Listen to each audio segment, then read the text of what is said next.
Hello, everyone. Hello, good morning from Australia. Good afternoon, good evening if you're one of our American counterparts. Hello. Say hi in the chat. Tell me where you're from. Excited to be joining you all this morning. We're going to be covering quite a few topics, but all centered around analytics and reporting in Coassemble. Hello from Melbourne, hello from Northern Colorado, hello from LA, hello from Vegas. Hi, everybody. Hope you're all doing well. I might just wait a few seconds just for a couple more stragglers to join. But yeah, as I said, we're going to be data mining for Insight Gold in Coassemble. So a very hot topic. Quite a few of you have already reached out to us over the past few weeks in regards to how to make the most out of the reports in Coassemble. So we thought that it might be good just to jump on a webinar and showcase some of the information that we're able to find. We've got quite a few people ready to go, so I think we might get started. So for those that have not met me yet, my name is Bridie. I'm one of the customer success agents here at Coassemble. I'm kind of overseeing our support function at the moment, so you've probably seen me in the chat. But if you haven't, then you should, you should have, we may have met on a kickoff session or a call recently, but I'm available throughout the chat for support, throughout the day, as well as the wider support team. In the chat today, we do have Rosalie, who is an instructional designer and part of our customer success team as well. No doubt you have met, and no doubt you have met Rosalie at this point, especially if you're one of our new customers. She is, as I mentioned, one of our instructional designers and is very much a Coassemble expert when it comes to courses and creation as well. So Rosalie will be in the chat today. She'll be able to answer your questions. So feel free to shoot them through the chat as you do have them. And of course, we'll have some time at the end for any questions that are overhanging. But let's dive into it. All right, so what we're going to cover. So of course, if you are a very new customer of ours, you may not have learners enrolled just yet.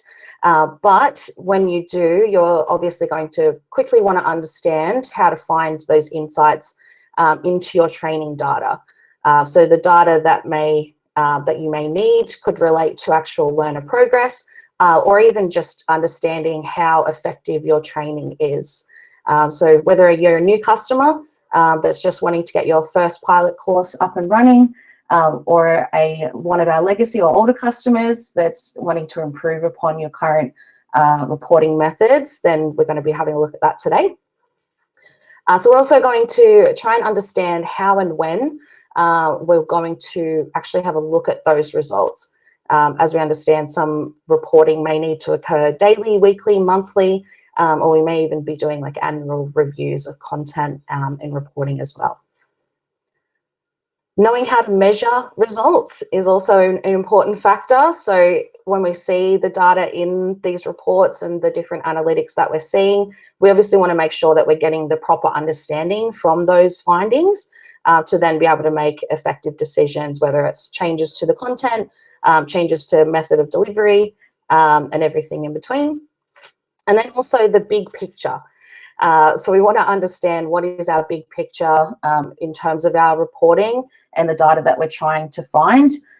Is our big picture that we need to, maybe refine the content that we're actually delivering, or are we trying to, make this a more, I guess, knowledgeable and interactive course and content for the learners? There are some of it, like I know that there's some more traditional education people in our webinar today. So the big picture may also be that we need to keep those, have those reports and data available at any time in case for audit as well. So we're going to be covering quite a few topics today. So as I mentioned, feel free to post any questions in the chat. We're also going to have a couple of polls going throughout the session. So if you've not had a chance yet, feel free to check out those once Rosalie gets a chance to post them.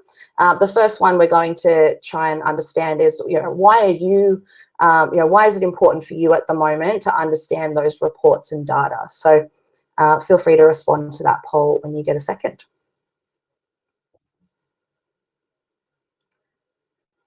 Okay, so what is currently being captured in the reports in Coassemble? So if you've not yet had a chance to check out our reports section and our analytics section, you will notice when you do go in there that there are quite a few different reports available to look at. One report that I really want to kind of hone in on and stress today is our results report. The results report is the most robust data report for student data and progress that we have in the platform. The results report will basically overview absolutely everything that a learner has done throughout the many courses that they have been enrolled in.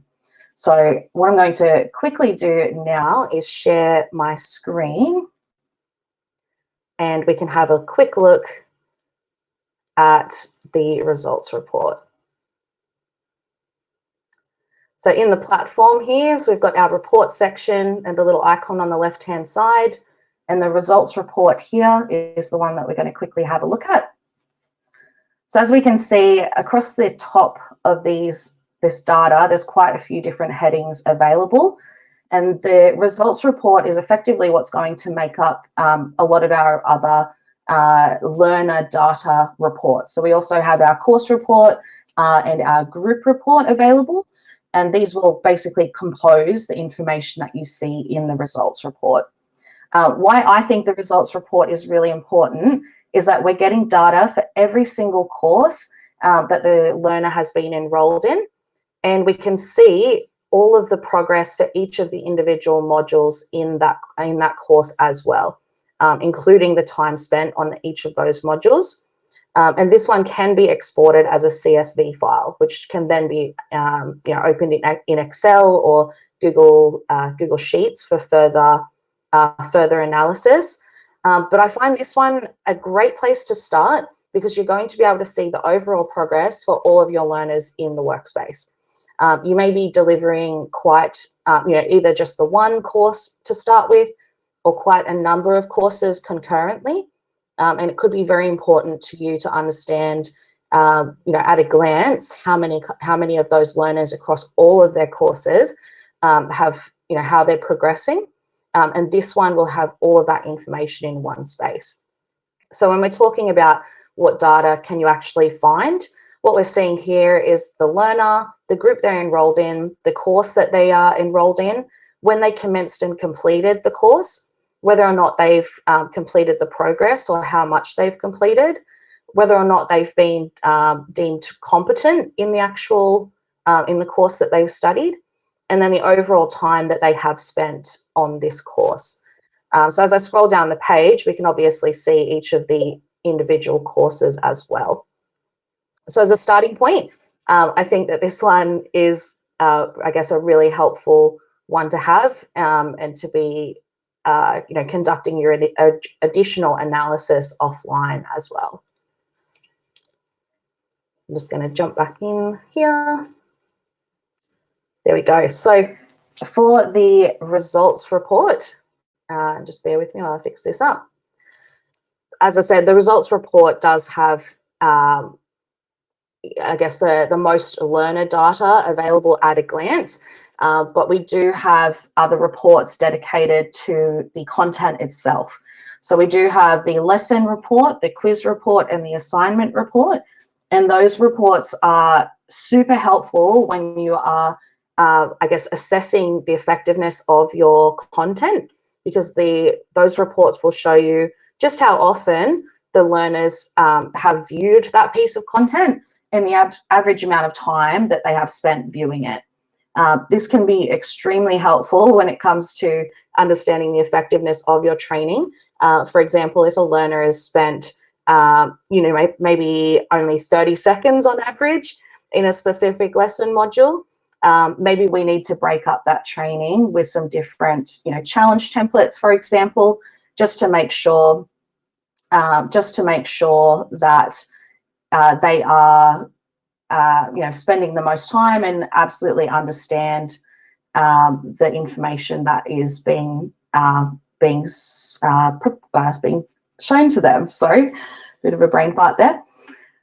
So, for example, what we're talking about here, if we're talking about effectiveness of the training itself, we may see that a learner is flying through a lesson module, for example, and we may want to pose those challenge questions to them just to make sure they are observing the information, but it's also a good opportunity to, I guess, assess their understanding of the material that's being received.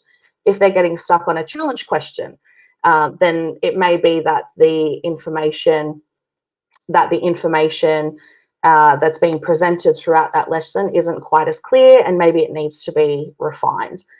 So there's definitely some insights that we can find just by viewing those individual reports. In terms of the content, obviously everyone here is going to have a different use case for their reporting needs. I can see Rosalie has posted our poll in terms of what reports are you utilising at the moment, and it's definitely skewing towards the course report, which is, again, it's going to compose the information that we'd normally see in the results report and split out into each of the individual course. So it's definitely, one of those, I guess, a quicker way to see that information that you need just at a glance. I'm very keen to hear what your individual use case is. If there's a specific need that you're trying to meet with your training and with your analytics. I can see that a lot of the people here today are trying to track their completion and competency. So those, course report and the results report are a great way of quickly finding that information. We even have the ability to apply a filter to the completion field so that all of the results that have been completed float to the top. And conversely, we can flip it so that we can see who is yet to complete it. So there's obviously some quick ways of trying to see that. But yeah, in terms of what's currently being captured, every piece of information in terms of their time being spent on a specific screen, whether or not they got a question correct, what they actually answered to a quiz or assignment, that is all captured in our reports. And the different combinations of the reports can be used to find exactly what you need. So where can you actually find the data? So I did have a bit of a look at our platform just before, but I might share my screen again. So depending on the data that you're actually trying to find, you'll be able to find it within one of the reports. We're compiling a little help article that's going to be very useful to some of you first timers, as well as some of you longer standing customer of ours. Effectively, we're trying to make sure that you're spending your time as wisely as possible and gaining the insight that you need as quickly as possible. There are some reports that you may want to export and store offline. There may also be some reports that you're just wanting to quickly check in the platform. And what I'm going to quickly show you now, because we know that there's quite a few people in here that really do like the course report. And I think that's a great one as well in terms of quickly understanding how everyone is progressing. So I'm going to quickly share my screen again.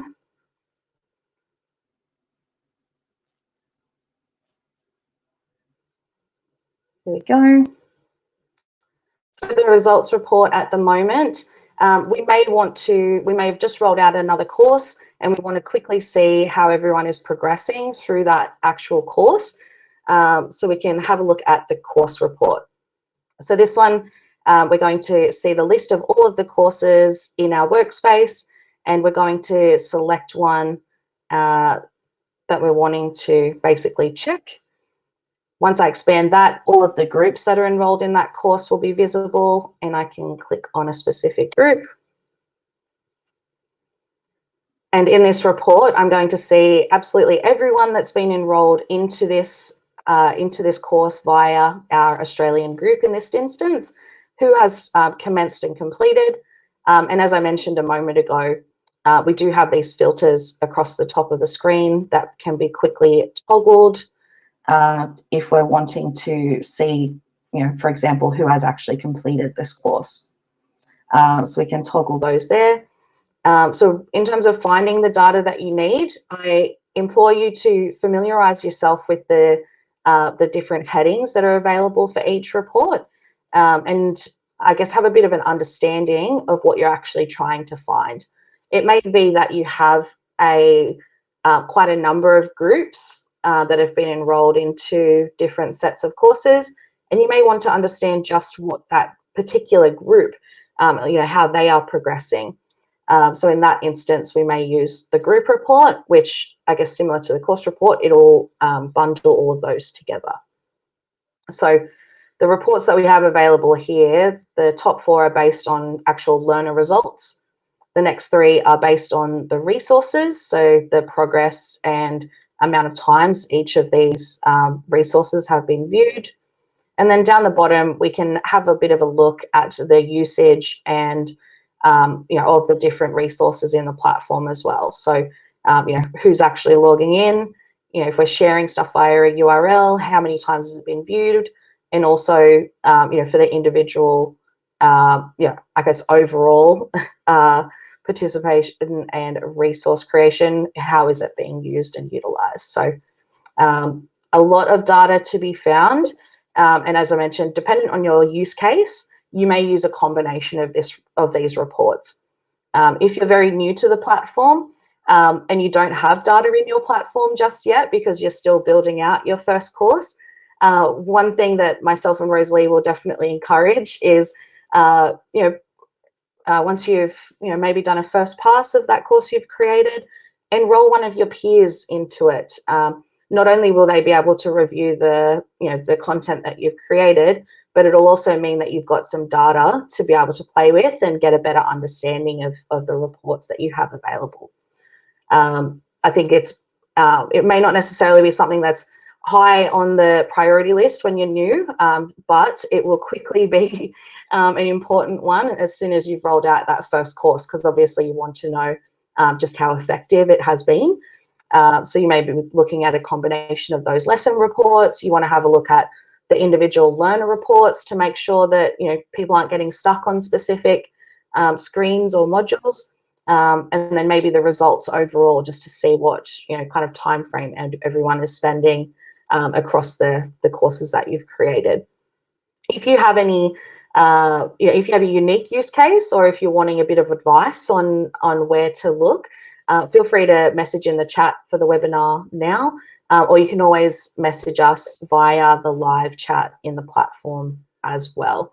Our team's available 24/7, so feel free to send us a message and we can make sure that you're finding the data that you need.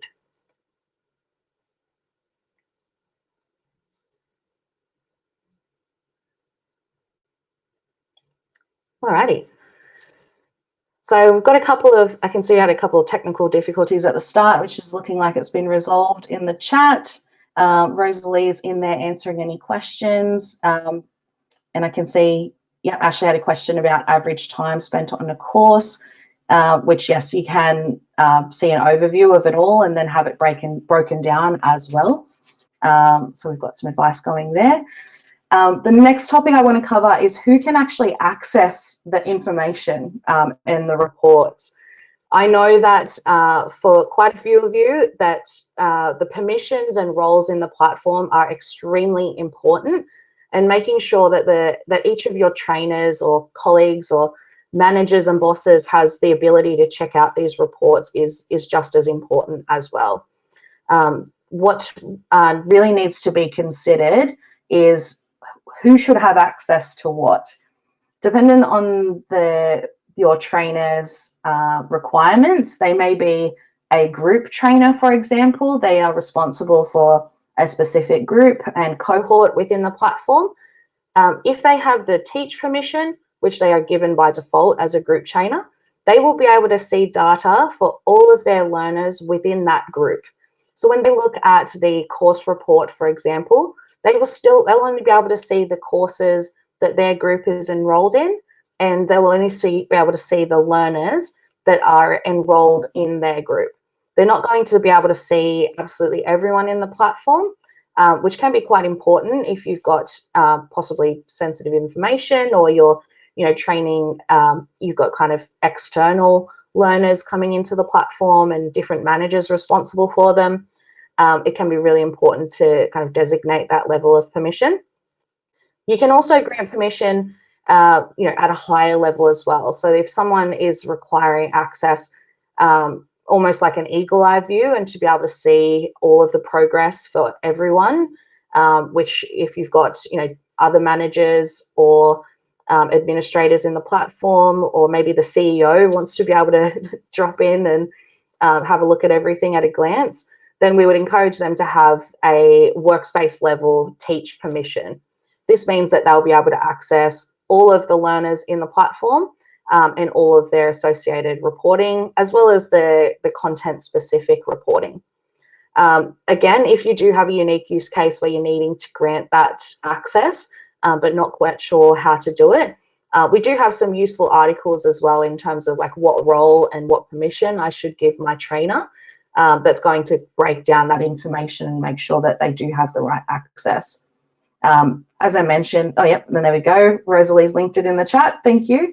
As I mentioned, dependent on their requirements and what they should be able to see will alter what role and permission you give them. But the way that our permission structure is built in the platform, you can kind of have that at a tiered level and increase that visibility as required. And we're going to have a look at the big picture. We're going to talk about the big picture. So whether you are a first timer, whether you are a long-standing customer, the big picture may change for you. If you're first starting in the platform, as I mentioned, it could be super important just to understand the effectiveness of your training early on. Are there any hiccups or any places where people are getting stuck? Or are there sections that may need to be padded out because they seem to be flying through it a little bit too quickly? Conversely, are we a longer standing customer or someone that's wanting to make sure that absolutely everything in terms of completion and progress is being tracked, reported and stored offline, possibly for an audit? We need to understand what our big picture is to make sure that our reports are and our accessibility to the reports are effective. This is the biggest thing that I would suggest for you to kind of consider when you are thinking about the analytics and what you're trying to find. Is, what do I actually need to know? Do I need to know just that learners are completing it by a specific date? Or do I need to know that, the quiz question number 5, they really understand it because, the entire course pivots on that specific question? Depending on what the big picture is for you, will obviously, your reporting will comprise a little bit differently in the different things that you're doing each day. But for us, what we do normally suggest is having a good understanding of what your short-term visibility should be. Is it just looking at a course report every morning to see who was completed and who do I need to chase up via email to make sure that they're on track, or who do I need to give assistance? And then, our longer term goals in terms of, maybe we hired a brand new set of people last year, and we're wanting to store all of their results or have a look at it, how everyone progressed in preparation for an overhaul of the course content.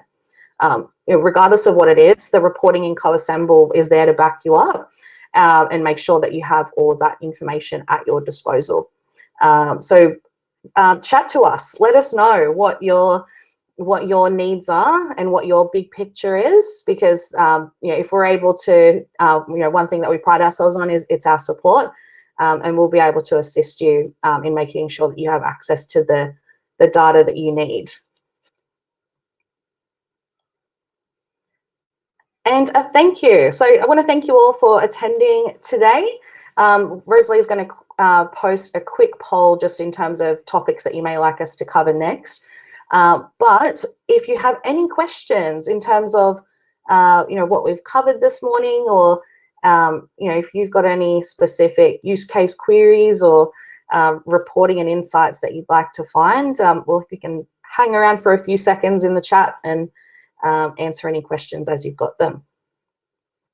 But yeah, I want to thank you again for attending. I know for some of you it's either very late or very early, so it's good to be catching up with you all again. One thing I would also love to mention just at the very end, we are hosting webinars every month. So if there are specific topics that you would love for us to cover, then please let us know either via the poll or via the live chat, and we will catch you there. So yes, let us know how you go. Yeah, I'm seeing lots of thank yous. So I might take that moment to sign off. Thank you everyone for joining us. And we will speak to you all very soon. I hope you either have a great day or a great evening.